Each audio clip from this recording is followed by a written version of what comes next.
Hi everyone. After 2 days తర్వాత వచ్చాం మళ్ళీ ఫామ్కి మనం. ఈసారి అమ్మ రాలేదు, నేను ఒక్కడనే వచ్చాను. అందుకే మొత్తం క్లీన్గా చేశాను.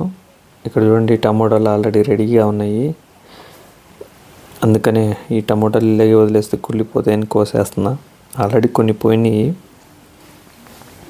వీటిని మాత్రము కొన్నిటిని త్వరగా ఉన్నా కానీ కోసేస్తున్నా, పండిపోతాయని. ఇంకా మార్షగాడు వచ్చి రాగానే వాడి పని వాడు స్టార్ట్ చేసేస్తాడు.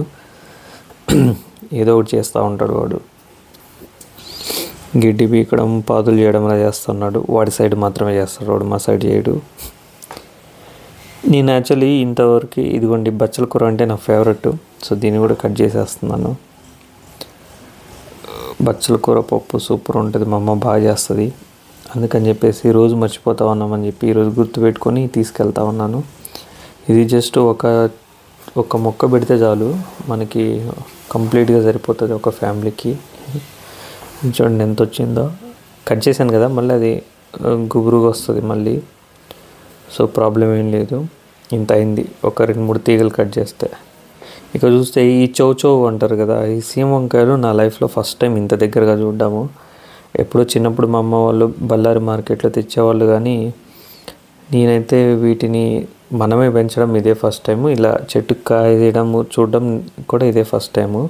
ఈరోజు ఆల్రెడీ మా అమ్మ కూర కూడా చేసేసింది, సూపర్ ఉంది. ఇది కర్రీ చాలా బాగుంటుంది. ఇది ఆంధ్ర సైడు తెలియదు, ఇవి తక్కువ. అటు మార్కెట్స్లో కూడా దొరకవు, గుంటూరు సైడు. ఇటు రాయలసీమ సైడ్ వాళ్ళకైతే తెలుస్తాయి, ఈవెన్ తెలంగాణ కూడా. మీ ఏరియాలో ఈ చౌచౌ దొరుకుతాయా? కమెంట్ పెట్టండి. లేదా మీరు ఎప్పుడైనా చూసున్నా తినున్నా కానీ కమెంట్ పెట్టండి. నాకైతే బాగా నచ్చింది, చౌచౌ టేస్టీ బాగుంది. ఇదిగోండి మన సొరకాయ కూడా రెడీ అవుతా ఉన్నాయి ఇప్పుడే, చాలా రోజుల తర్వాత. ఈ చెర్రీ టమాటో కూడా కోసేసాను, చాలా చిన్నగా ఉన్నాయి, బాగున్నాయి. ఇలాగే తినేయచ్చు. ఎన్ని వచ్చినాయండి ఈ చౌచౌలు.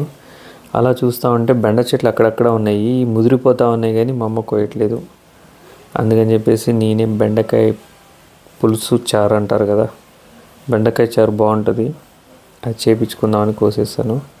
ఇక రోజ్ ఫ్లవర్స్ కూడా ఉన్నాయి కొన్ని, చాలా తగ్గిపోయినాయి ఈసారి. ఇది చూడండి చాలా పెద్దగా ఉంది ఫ్లవరు, చాలా పెద్దగా ఉంది. ఇది కలర్ కూడా వెరైటీగా ఉంది. సో అందుకే కొన్ని ఫ్లవర్స్ కూడా కోసేసాను. కాకపోతే అంజూరకాయ మన కోసం రెడీగా ఉంది ఒకటి, అది పొట్ట పగిలింది అంతే, అదేం డ్యామేజ్ అవ్వలేదు. దాన్ని అలాగే వదిలేస్తే ఇంకా పిట్టలు ఉంచవు. సో మనం కూడా అప్పుడప్పుడు తినాలి కదా. ఇది ఆల్రెడీ ఇంటికి రాగానే అమ్మ కోసిచ్చింది, చాలా బాగుంది. ఇది మన హార్వెస్టింగ్ ఈరోజు. చాలా బాగా వచ్చినాయి ఈ ఫ్లవర్స్, ఈ కూరగాయలు అన్నీ.